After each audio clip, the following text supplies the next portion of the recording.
नमस्कार, आप देख रहे हैं आपका अपना चैनल भिवानी हलचल और खबरों के संग में मैं हूं मनोज कुमार। आइए डालते हैं नजर आज के समाचारों पर। जिला विधिक सेवा प्राधिकरण द्वारा भिवानी के आदर्श गांव सुई में प्रदर्शनी एवं स्टॉल्स के माध्यम से विभिन्न विभागों का एक मेगा कैंप का आयोजन किया गया।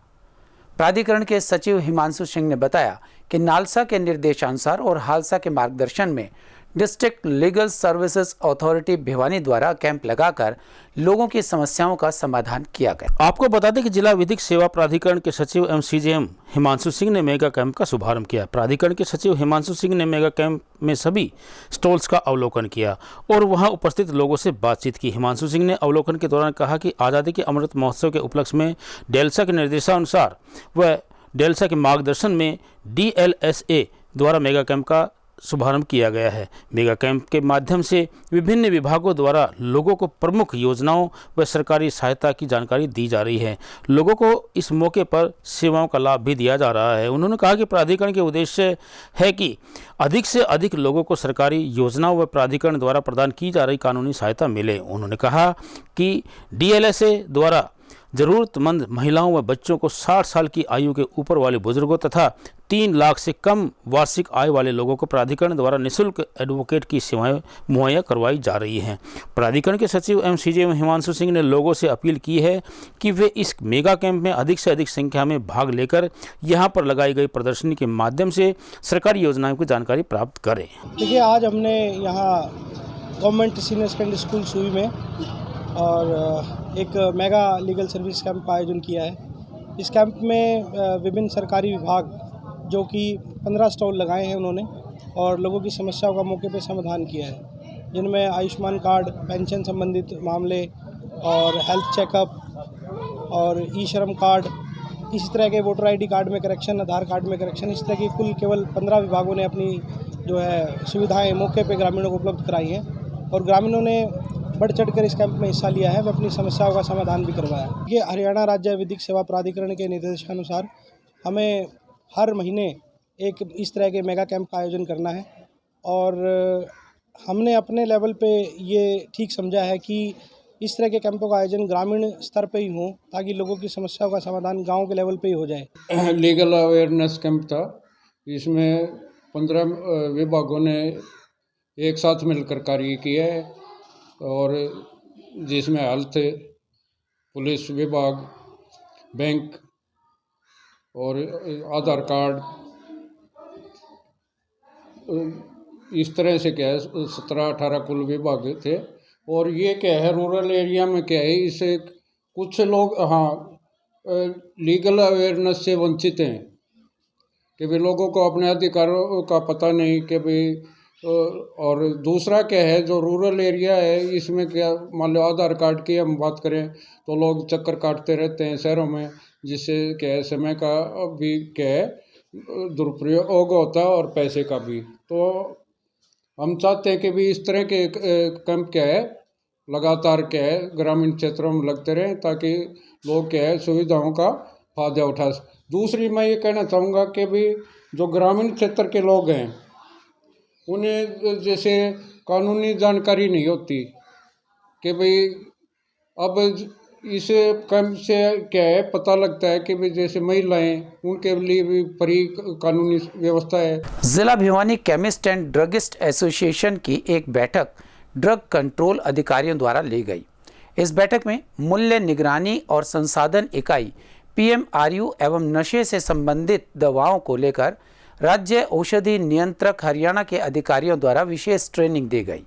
इस अवसर पर Bhiwani chemist and druggist association के प्रधान देवराज मेहता ने विस्तृत जानकारी साझा की। इस अवसर पर सीनियर ड्रग्स कंट्रोल अधिकारी रमन सोरान व ड्रग कंट्रोल अधिकारी हेमंत ग्रोवर ने सरकार और विभाग की हिदायतों से दवा विक्रेताओं को अवगत करवाया। मूल्य निगरानी और संसाधन इकाई एवं नशे से संबंधित दवाओं को लेकर विशेष चर्चा हुई और इस विषय पर श्री राजेंद्र कुमार हरना, रिटायर्ड सहायक राज्य औषधि नियंत्रक हरियाणा सरकार द्वारा ट्रेनिंग दी गई। इस मौके पर रमन सोरान ने कहा कि नारकोटिक दवाई बिना बिल न तो खरीदें और न ही बिना बिल इसे बेचने का काम करें, शेड्यूल रजिस्टर पर नियमित काम करें।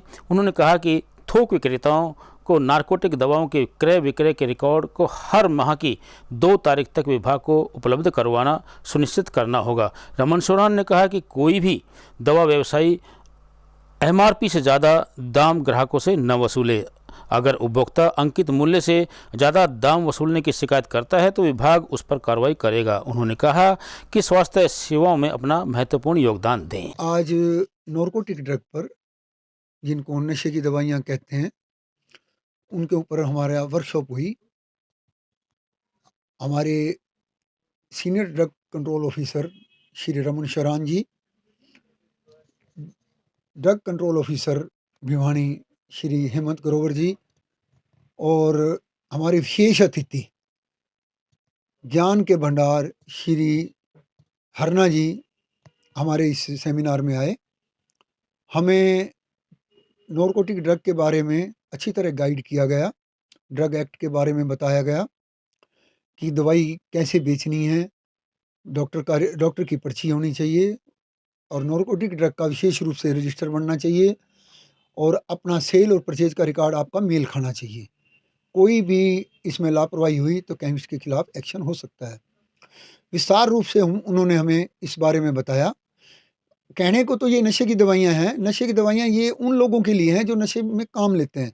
असल में ये नशे की दवाइयाँ नहीं हैं, ये डिप्रेशन की हैं, हार्ट बीटिंग में काम आती हैं, बहुत काम आती हैं। लेकिन कुछ लोग इसका गलत मिसयूज करते हैं और फिर ये बदनाम हो गई भाई ये नशे के लिए हैं दवाइयाँ।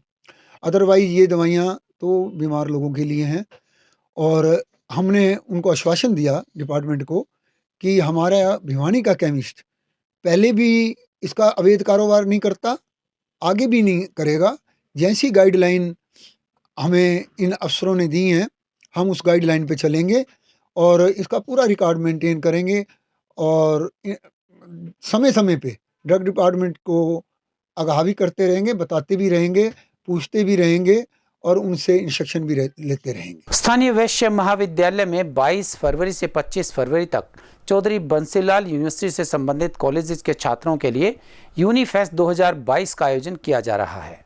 इस कार्यक्रम की विस्तृत जानकारी देने के लिए शनिवार को स्थानीय वैश्य महाविद्यालय में एक पत्रकार वार्ता का आयोजन कर इसमें विस्तार से जानकारियां दी गई। वैश्य कॉलेज भिवानी में आयोजित किए जाने वाले यूनिफेस्ट 2022 के बारे में जनरल सेक्रेटरी सुरेश गुप्ता व कमेटी संगठन सचिव डॉक्टर हरिकेश पंघाल ने बताया कि 3 दिनों तक आयोजित किए जाने वाले यूनिफेस्ट 2022 का उद्घाटन सांसद चौधरी धर्मवीर सिंह 22 तारीख को बतौर मुख्य अतिथि पहुंचकर करेंगे।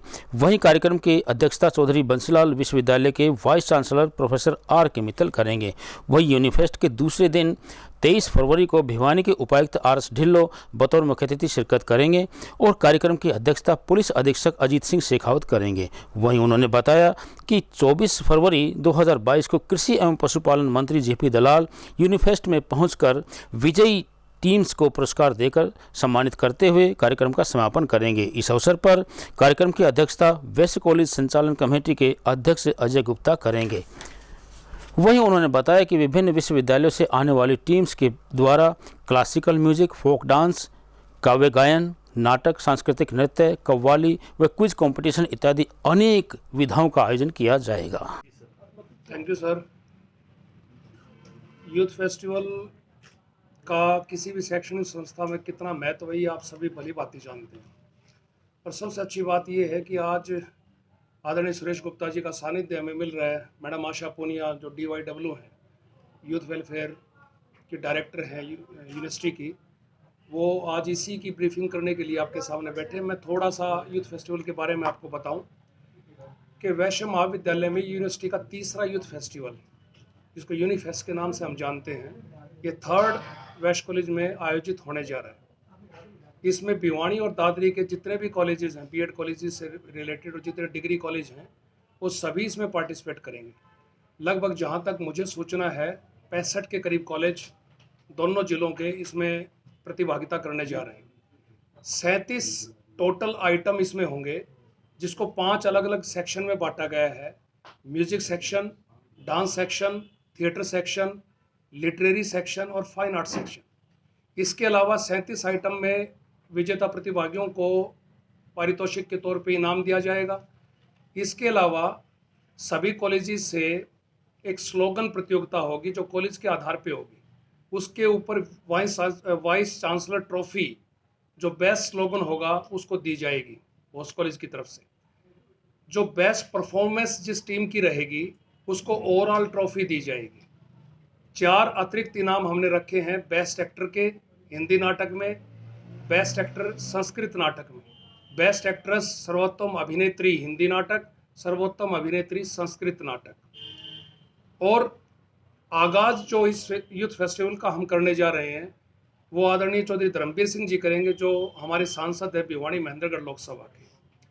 और इसका समापन प्रदेश के कृषि मंत्री जेपी दलाल जी करेंगे।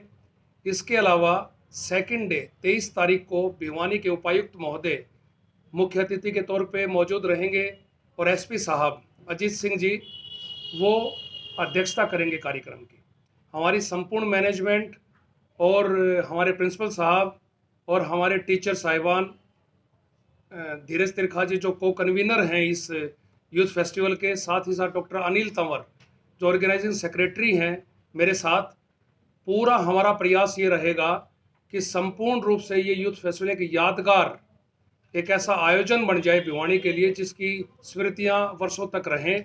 और हमारी पहली कोशिश संपूर्ण टीम की यही रहेगी कि पूरे यूथ फेस्टिवल में मैडम आशा पूनिया जी बैठी हैं, इनका केवल एक ही मार्गदर्शन, एक ही निर्देश हमें प्राप्त हुआ है कि किसी बच्चे के साथ किसी तरीके की पार्शलिटी ना हो, भेदभाव ना हो। हर कोई बच्चा जो डिज़र्व करता है वही इस यूथ फेस्टिवल में इनाम जीत कर जाए, यही हमारा प्रयास रहेगा। संपूर्ण आयोजन हम विश्वास दिलाते हैं, मैं संपूर्ण मैनेजमेंट की तरफ से, यूनिवर्सिटी की तरफ से, प्रिंसिपल साहब की तरफ से, हमारे को कन्वीनर धीरज तिरखा जी की तरफ से, मैं और डॉक्टर अनिल तंवर दोनों ही विश्वास दिलाते हैं ऑर्गेनाइजिंग सेक्रेटरी होने के नाते कि ये युवा समारोह एक ऐतिहासिक युवा समारोह रहेगा जिसमें किसी प्रकार की हम कमी नहीं आने देंगे। मैं वही मेरा कहना है। लेकिन ये क्रेडिट भी हमारे टीचर साहिबान को, पूरे भिवानी के बेस्ट कॉलेज के सब लोगों को जाता है कि आज ये हालत है। ये जो प्रोग्राम होगा हम ऐसा मान के चलते हैं कि इसमें जैसा हमारे साथी ने बताया कि किसी भी प्रकार की कोई कमी नहीं छोड़ी जाएगी। पूरी टीम 24/7 365 डेज के हिसाब से लगी हुई है। और मैं केवल इसीलिए आज मुआयना ही करना आया हूँ दिल्ली से, क्योंकि वैसे तो मैं डेली मेरी बात प्रिंसिपल साहब से सबसे हो ही जाती है और आजकल आपको पता है वीडियो से इससे दूरियां ख़त्म हो चुकी हैं। बट फिर भी एक बार ये लगता है जैसे लड़की की शादी होती है उस टाइप का काम है कि लास्ट मिनट के अरेंजमेंट को एक बार देख लेना चाहिए। मैं आप सबका बहुत बहुत शुक्रगुजार हूँ कि आप लोग इस 3 दिन के इस कार्यक्रम में एक ही चीज़ देखेंगे कि ये प्रोग्राम जाति पाति धर्म इससे ऊपर उठ के होगा।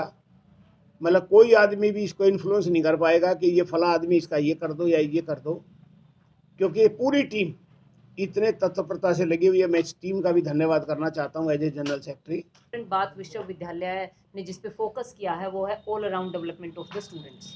All around development of the students के लिए यूनिवर्सिटी तरह तरह के प्रोग्राम्स ऑर्गेनाइज करती रहती है, जिनमें से एक ये युवा महोत्सव है। और इसी कड़ी में थोड़े दिन पहले भी हमने एक प्रोग्राम करवाया था, नेशनल लेवल का, एक स्टेट लेवल का एक NSS 7 डे कैंप लगाया था, जिसमें 50 पूरे हरियाणा से लड़के और 50 पूरे हरियाणा से लड़कियां वॉलंटियर्स यहाँ पे आए थे, जिनका बहुत ही अच्छा एक्सपीरियंस रहा।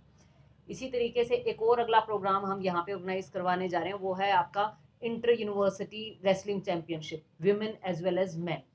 क्योंकि जब तक ऑल अराउंड डेवलपमेंट स्टूडेंट का नहीं होगा तब तक स्टूडेंट सिर्फ एक ही पढ़ाई में ही सिर्फ रहें और बाकी चीज़ें ना सीखें।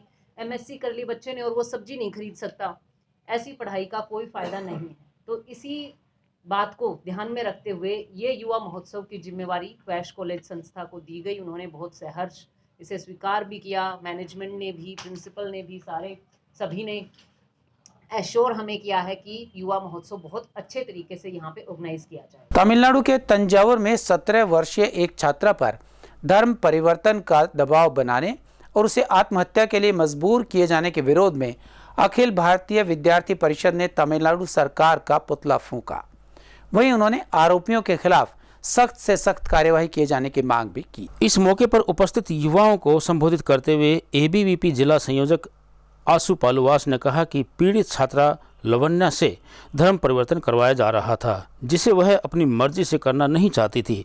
उस पर दबाव बनाया जा रहा था, जिससे उसने तंग आकर आत्महत्या कर ली। उन्होंने कहा कि छात्रा की आत्महत्या के मामले में तमिलनाडु सरकार की असंवेदनशीलता इसी बात से प्रदर्शित होती है कि सरकार मद्रास उच्च न्यायालय के सीबीआई जांच के आदेश के खिलाफ सर्वोच्च न्यायालय में अर्जी लगाने पहुंच गई थी। हालांकि सर्वोच्च न्यायालय में याचिका को खारिज करते हुए और उच्च न्यायालय को मान्य रखते हुए मामला सीबीआई को सौंपने का आदेश दिया, जिससे लवन्या को न्याय मिल सके। आशु ने कहा कि तमिलनाडु सरकार पीड़िता का साथ न देते हुए सीबीआई की जांच भी नहीं होने दे रही है।